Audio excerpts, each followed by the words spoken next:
2, 1, 0.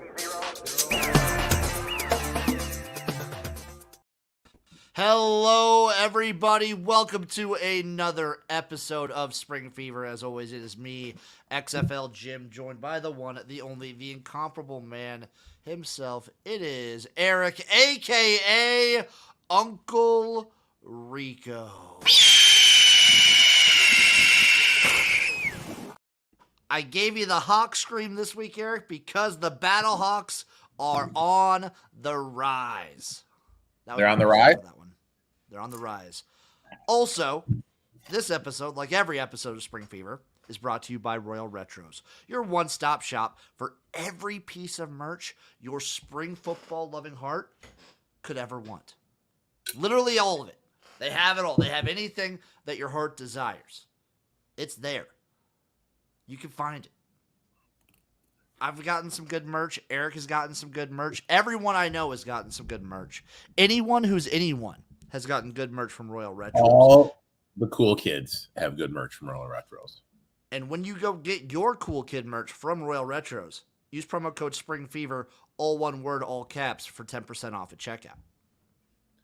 It's the best. Hey, buddy. That's what all the cool kids do. Go get yourself some Oakland Oats gear from the old school ABA. Yes, that's a conversation starter right there. Erik, so I talked about this on the gymnasium with Chase. I also have a very late week 4 recap coming out literally tomorrow. Okay. Hey, buddy, you know what? You're a working man, dude. You got to pay those bills. Oh, dude, I crashed so hard. Yesterday. I got home at like 8, passed out at 8:30, woke up at 3:30, went back to bed. Dude, the worst for me is when I'm tired as hell and I fall asleep and I think I've been asleep for like 12 hours. I wake up, it's been like 30 minutes. It's the worst. That's and then we can't go back to sleep. And then next thing you know, I'm betting Japanese basketball. So yes. So Erik, I want one take per game for week 4. Starting off with the early one. Memphis Showboats, St. Louis Battlehawks. Battlehawks win at 32-17. Showboats need to figure out their offensive line. I feel like that's a reoccurring theme every week. But I mean, like, when are they going to do it? They have a good coach. Why won't they do it? I actually do. So my recap that's coming out tomorrow, I actually do a little suspicion. Is John DeFilippo like that good? I think he's pretty good. So I've seen some people espouse online. He inherited a pretty good roster from Larry. If you remember, the original head coach of the Breakers was Larry Fedora. Yeah. He inherited a pretty good roster and an upgrade at quarterback. So I feel like he's on like ice. It's thick ice right now, but it's ice. He is not like the bottomest of coaches. Could he be the first coach in UFL history to be fired? No. I have at least one, maybe 2 other ones. And in terms of the fantasy football betting aspect of it, shout out Jeff. Shout out Jeff. What up, brother? Colt 45. In terms of the Battlehawks, instead of us when we do our DFS lineup, like we're going to do for you people at the end of the show, instead of magically guessing what Battlehawks wide receiver it's going to be week to week, if we like the matchup and we want to attack the secondary of what team they're playing, we're just going to play QB1. We're going to play AJ. Yeah, I think it's best. That because it's not consistent. It's totally week to week.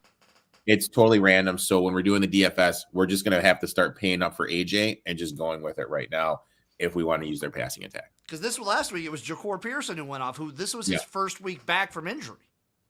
Yeah, it's just week to week. So it takes the guessing out of it, and it makes it easier for us. Game number 2, Defender Stallions. This one did have a sick weather delay. Stallions win it 20-18. How much of the weather delay, the weather situation affected the closeness of the game?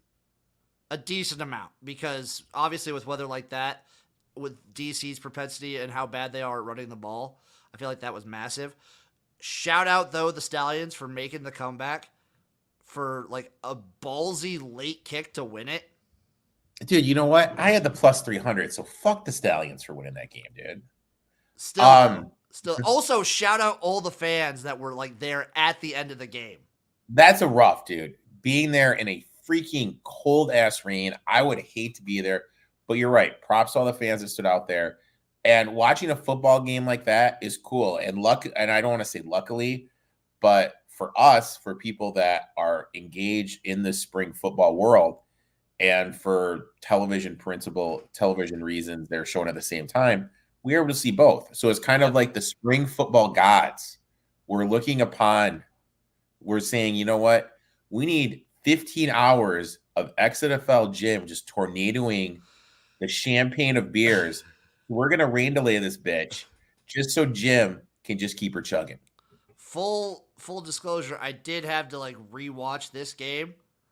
I was pretty fucked up for this one. I was pretty turned up. Came in for like the last 5 minutes. I think you called me a bitch 35 times. I think so. I sang a karaoke song. It was all magical. Tune into the streams every Saturday and Sunday for the UFL. Any other takeaways from this one besides like the weather? You can't really. DC looked way better in this one than they had. DC did look better, but did the weather handicap the Stallions' defense? I really feel the thing that kind of showed me this is if the Stallions' offense goes to shit, their defense can win them a game, can generate enough stops. The defender's quarterback, whose name, of course, I'm spacing on. Tamu, baby. He did make some better throws. You know what I mean? He did make some better throws, but he's not anywhere near the level what he was back in the day when he played for the Battlehawks. I think the defenders, though, with their defense, could be a nasty out in the playoffs. I think so. I 100% agree with that. Also, takeaways from I want to go back to the Battlehawks real quick. Takeaways from both these. We've had player movements. Taylor Russolino, the kicker for the sorry, we'll talk about that later. He's on the Renegade. I'm thinking back to 2020.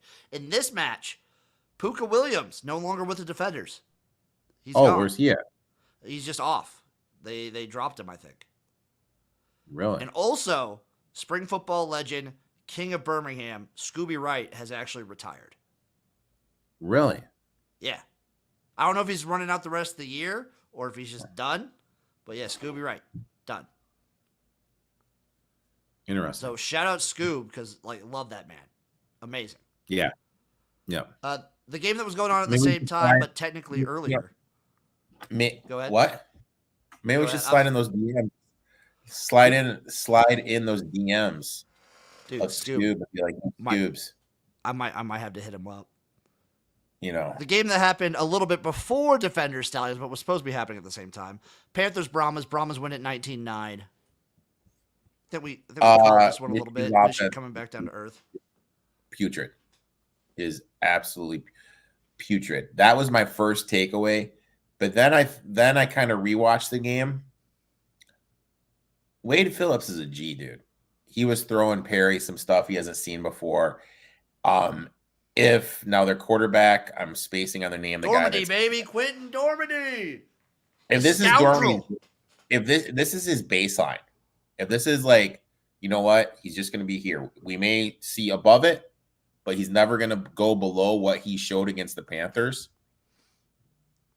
The Brahmas could be it. They could be a team that could beat the Stallions because I think the more film Wade gets, because of how good of a defensive coach he is, it's going to be harder and harder and harder later in the schedule.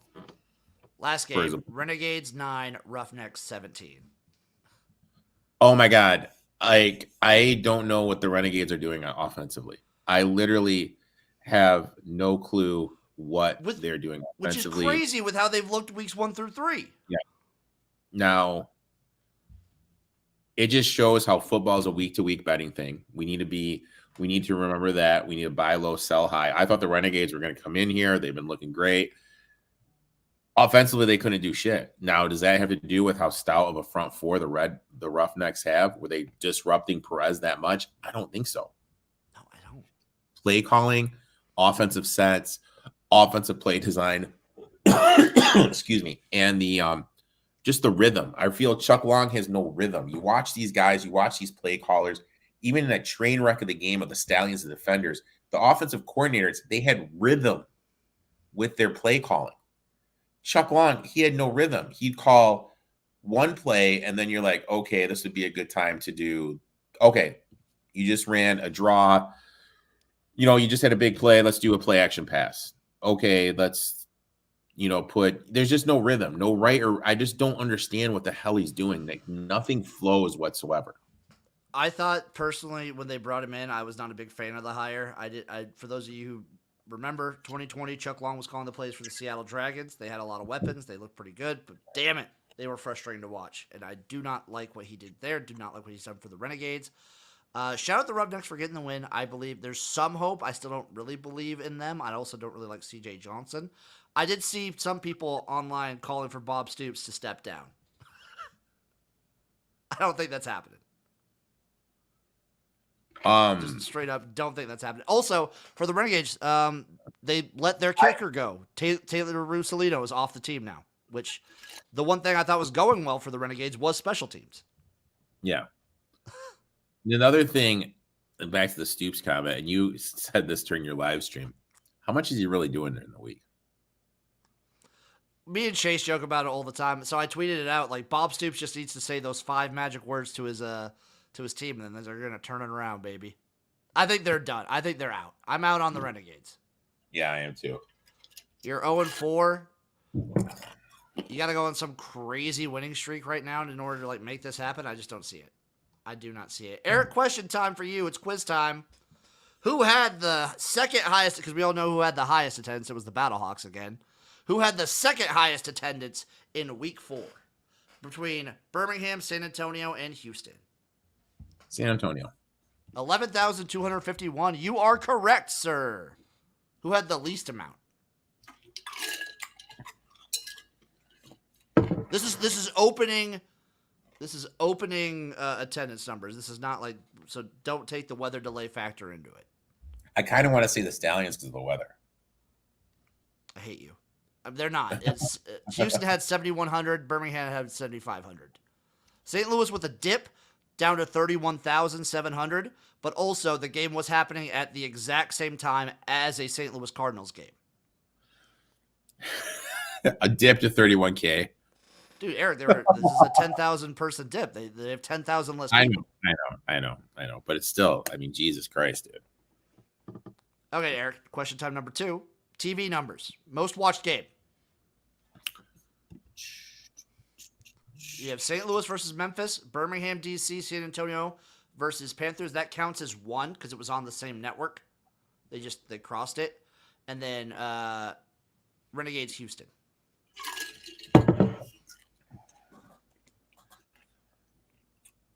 I'm going to say the 2-night games were on the same time as the Lakers Nuggets. So because of that, I'm going to say the St. Louis game, the early game on Saturday. You would be correct. 954,000 on the early Saturday morning game. 951,000 for the late games, though. That's still pretty good. If you really think about it, that's mostly for just San Antonio, Michigan, because of the weather delay. Yes, correct. Which is then, good. That's a good number, dude. That is an insanely good number. That's the first day of NBA playoffs. You have Lakers, Nugs going off in the first round, which is a repeat of the Western Conference final. Dude, that's a damn good fucking number. Excuse my language. Mm-hmm. And then Sunday, the lone Sunday game, Arlington Renegades versus Houston Roughnecks, 243,000 on FS1. I really feel like we need to start tracking the FS1 numbers to get an average of it. FS1, so FS1 averaged last year, I think, in the USFL at 170,000. So that's a pretty good number. Do you have any idea off the top of your head what's it been like this year? This is the only FS1 game the entire year. Okay, so I think no, I didn't know. I didn't know. This is the only one. This is the only FS1 game the entire year. There's also one game that's going to be eventually on ESPN2. The rest are all either on ABC, Fox, or ESPN. Now, what does a typical ESPN broadcast bring in? I think they were typically bringing in the 700,000 range. And when it's on Fox and ABC are pretty similar. I think the lowest we had was high 800,000, typically in the 900s to low millions. So FS1's the big, okay. All right. Well, FS1 in general, like if you look at the college football averages for FS1 too, abysmal. FS1 just does bad. It just doesn't get anybody because Yeah, that many people have. Yeah, exactly. These numbers are per Mike Mitchell on Twitter. Always a good follow. So UFL broadcasts from both XFL and USFL. The UFL is up 56% versus both the XFL and USFL last year. I like it. That's, dude, that is phenomenal. You know what I mean? Like, we were worried about the TV numbers and everything.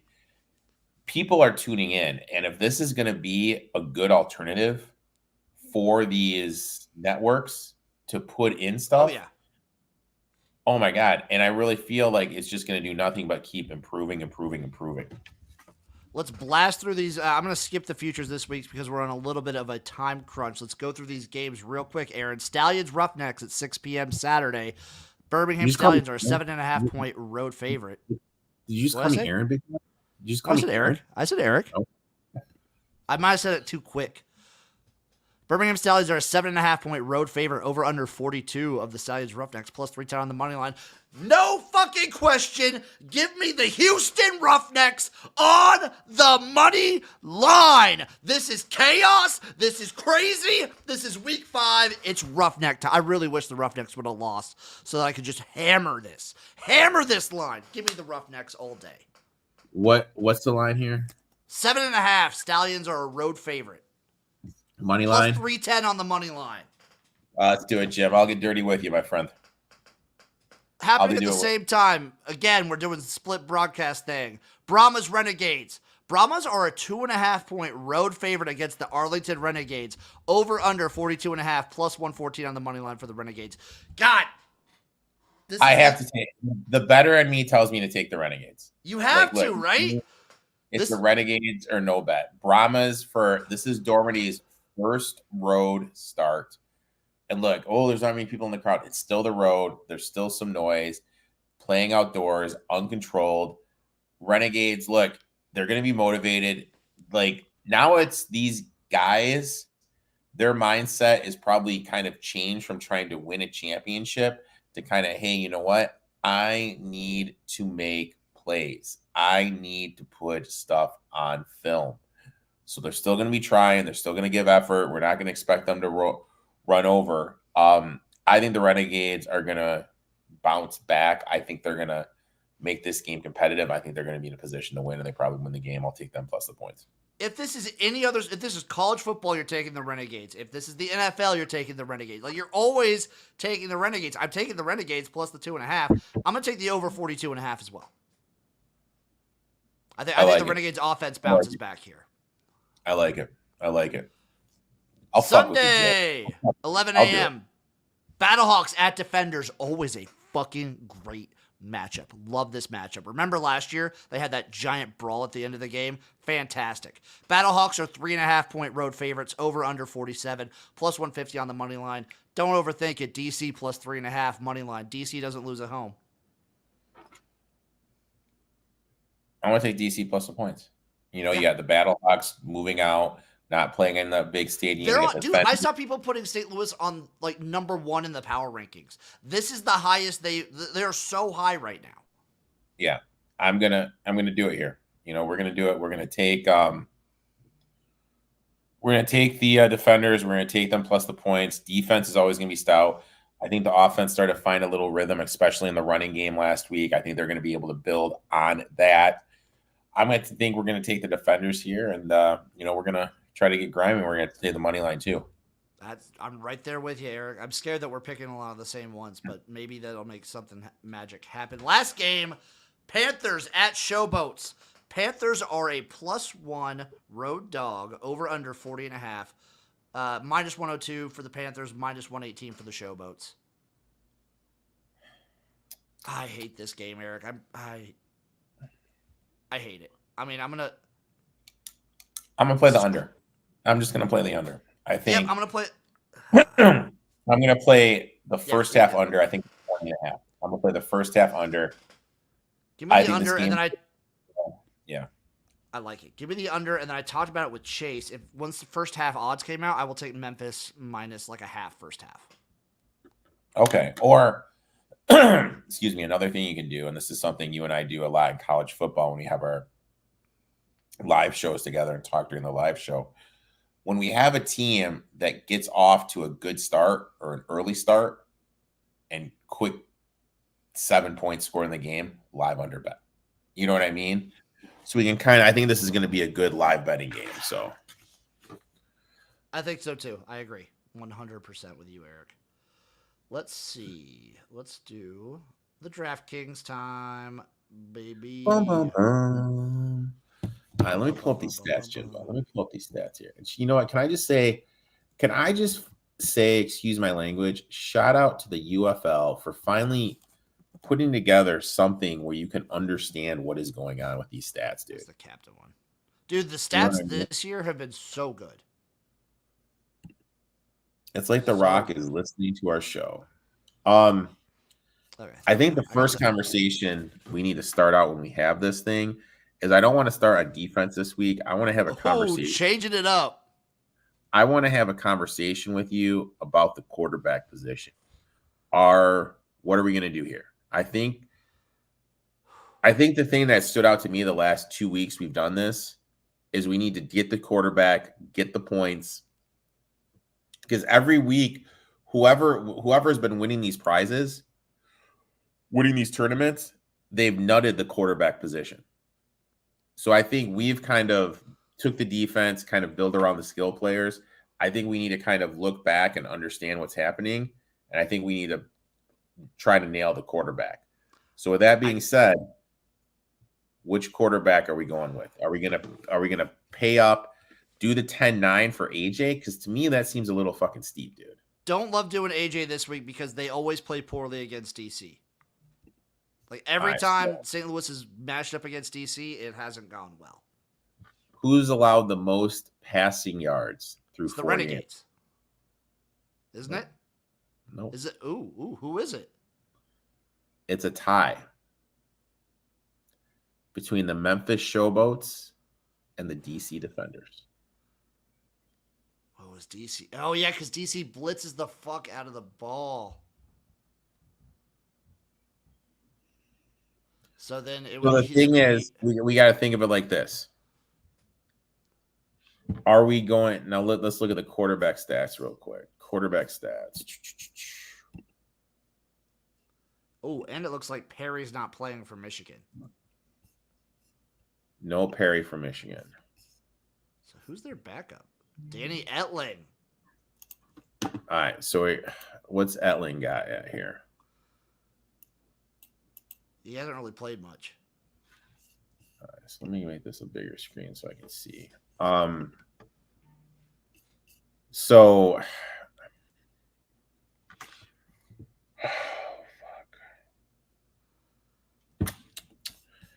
Jim, this is a tough one, dude. I mean, what was AJ last week? AJ was 10-5. He had 3 touchdowns. 1 interception, 226, scored 24 points. He's gone over 20 points every game but one. Every game but one, he's gone over 20 points.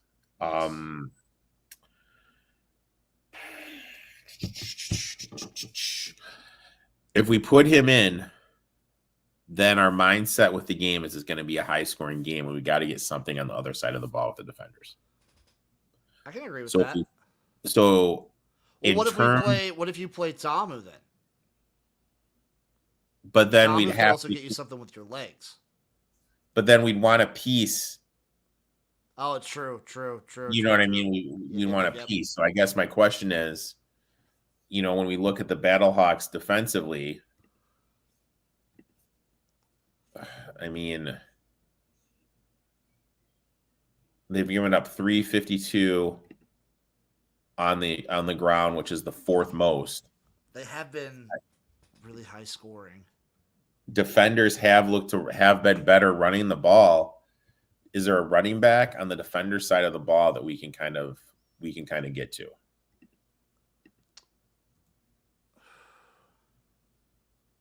Because I'm looking at, I mean, what about Cameron Harrison? Yeah, I mean they What go to games him a lot. They just haven't really like. I don't feel like they've had that much success. They just go to him a bunch. what game has the highest total, if you don't mind me asking? That would be Battlehawks Defenders. Okay, so that's what we're gonna do. I It think says to me that's also buy low on Dormady, so I will have at least one lineup with putting Dormady in there. but I mean, like, Yeah. we're doing this though, not for the millionaire maker. We're doing this for the 50-50. You know what I mean? So like for Dormany, I totally get it. If you're playing like one of the big contests where you can win, like, I don't know if they have the millionaire maker for this. No, But for it's the like the 50, 50K, the 50K yeah, the maker. 50K. 50K. So let's do this. Let's put in AJ at quarterback. Let's start off with that. And then we Okay, just roll with Harris at running back. and let's running back. Let's put Harris, who's not that bad. What is he? 69. Okay, so that's not bad. It's not terrible. Okay, so now let's go to the defense. So now with the defense,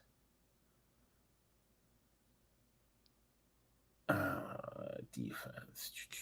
What are the showboat? I mean, the Roughnecks play who? Roughnecks play the Stallions. Stallions are going to be able to move the ball on them. Renegades play the Brahmas. And I'm expecting kind of a bounce back spot for them. God, Tyler Vaughn's hurt us last week. They look so bad. So I guess like the question is defensively.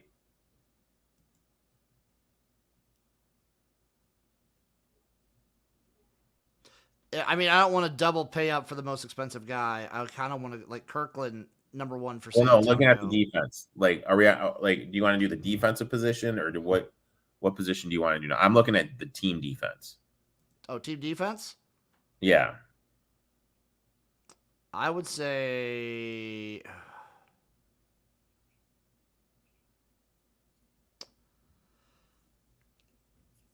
I mean Michigan versus Memphis is pretty decent.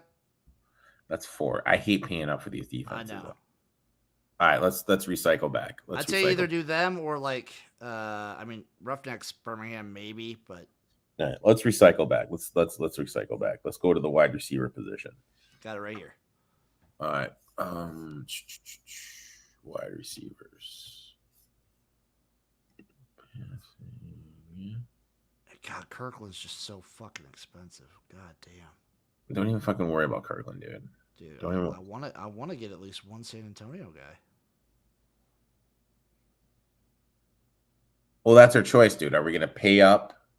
Not are Kirkland, Are we gonna take Dramedy, and then we're gonna guess which guy? You know what I mean? Like that's kind of our choices. So let's look right now. Let's look at the Showboats. Who do the Showboats play?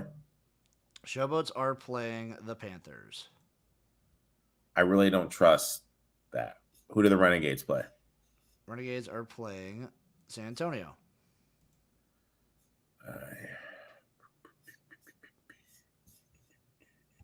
So you got like Tyler Vaughn's let us down a little bit. Sal Cannella was at least, I think he was all right last week. Yeah, no, 2.7. They were all bad last week. No, let's rewind. Who do they play? I'm sorry.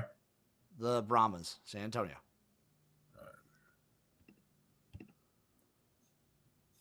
Oh, I'm looking at the wrong stats. Sorry, dude.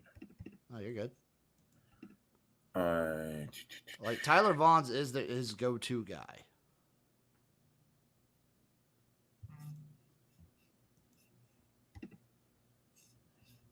What about Stenth? Marquez Stevenson. Marquez Stevenson. What team is he on? He's on the Brahmas. Oh, the Brahmas. Yeah, I looked at him. It's not a bad option. I kind of dig it. I mean, he's wide receiver too. Like, well, I mean, Lattimore too. Lattimore they both have 26 targets. Lattimore has 3 more receptions, but Stevenson has 1 more tutty. I don't dislike either of those plays. But I So think I I'd rather guess go Stevenson against the Renegades. okay. So let's go Stevenson.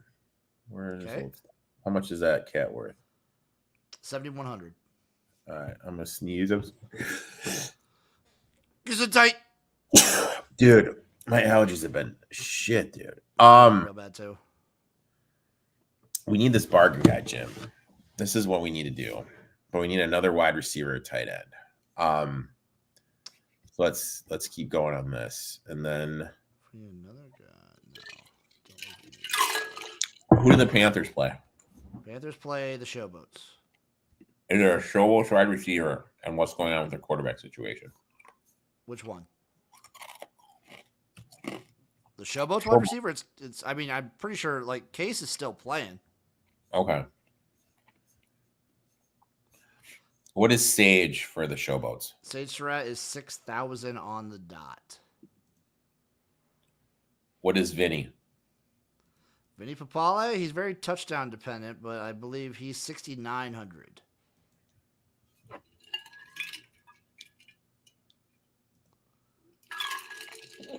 Which one do you want to go with? Which one do you want to go with? Against Michigan, I'd probably rather go Sage for the sure thing. Because I feel like if Case does get hurt and knocked out, the guy that comes in is going to really be going for the tight end. All right, let's go Sage. Cool. All right.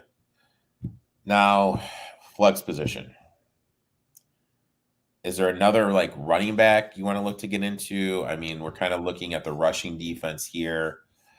Rushing defense, yards allowed. I mean, Showboat, like Renegades, Defenders, Brahmas, all give up a lot of rushing yards. Is there a running back on like Michigan you want to look to tackle? Is there a running? Michigan. I mean, Hills, but he's expensive.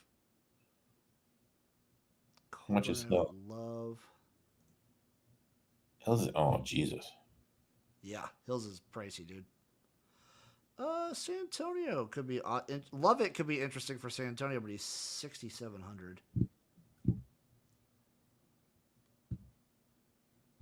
I mean, because right now, when we look at it, Battlehawks have allowed the most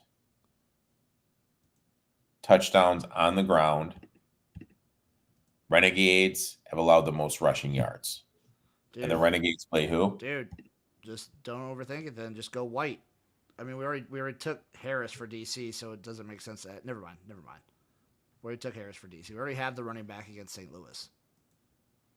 All right. That's even if we want to go running back. I don't know. I'm just kind of thinking out loud here. Passing yards, defenders. We can't really go with anyone on Michigan, I feel. You don't think so? You don't trust Danny Etling? No. Oh wait, well look. Okay, can you look at the box score from last week? Is there a box score to look at? How much did he actually play in that game? I don't remember fully. Well, here you go. Let's take a gander.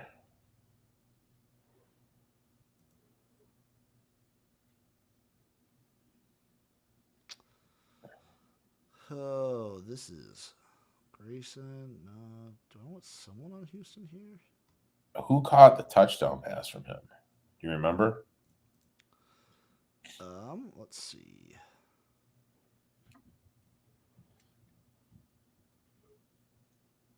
Marcus Sims. What's Sims at?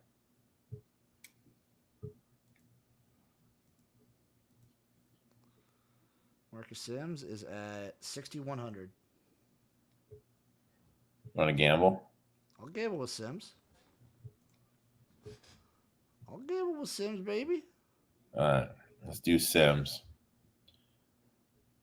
So far, we've got everything. We got a little bit piece of everything besides the Birmingham-Houston game.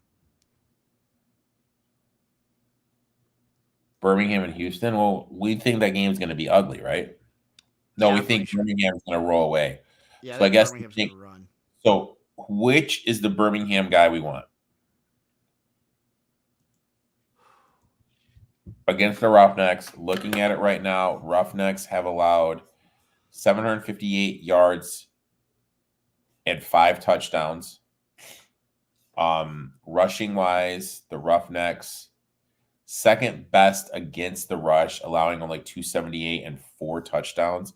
So I really feel like if we're going to attack them, I feel that the best way to attack them is in the air. Which wide receiver are we going to be looking to take from the Birmingham Stallions? Are we going to be looking to go to Kane 200? I look at targets, man. I look at targets a lot. He leads them in targets with 24, I know. 264 yards, 1 tutty. Jesus, dude. The next guy is Jace Seenberg, 16 targets. Baby. Sternberger, sorry. So, I mean, if we go with Kane, how much does that guy cost? Kane's like one of the more expensive ones. Kane is $7,400. That would leave us only. That would still leave us any defense we wanted. Okay, man. All right, this is perfect. You could do Deion Kane and the Birmingham defense. Boom. Let's do that, dude. This is what we're gonna do. I kind of like this one. So we got AJ McCarron. We have I keep wanting to say it's Cameron Harris, AJ McCarron, Cameron Harris, Marquez Stevenson, Sage Surratt, Marcus Sims, Deion Kane, and the Birmingham Stallions defense. I like it. I like it, man. I like it. Now, keep in mind, guys, this isn't the Millionaire Maker lineup. This is the 50K Maker lineup. This is the lineup that we're going to play for the 50-50s. Now, I can't stress enough.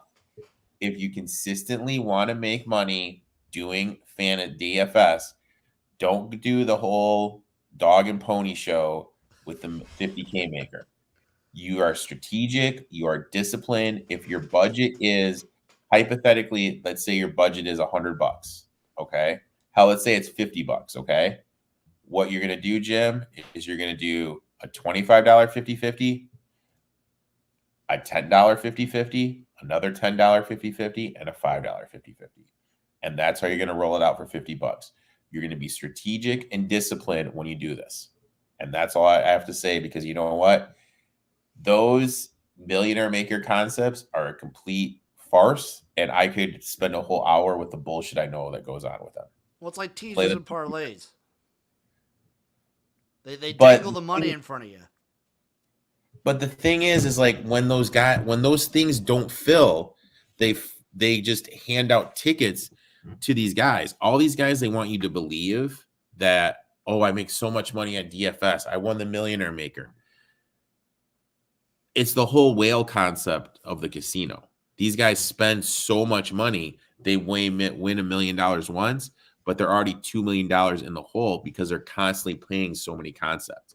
It's just the whale concept with the casinos, that these guys give off this persona that they have this great life, but in reality, they don't have this great life. I can talk about this more, but no one wants to hear me just break it down. I know she. We gotta get the Uncle Rico deep dive to daily fantasy.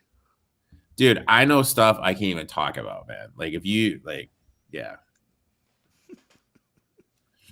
Perfect. Eric, one hot take for this week. One hot take for this week.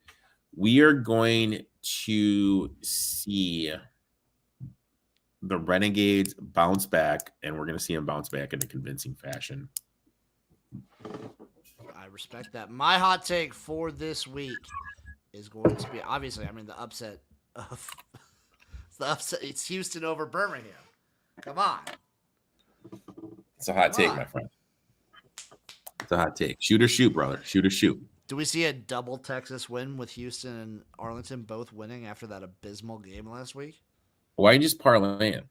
Just parlay those little fuckers together, dude. I fucking might. Let's see what it would pay out. Renegades plus 114 and Roughnecks plus 310.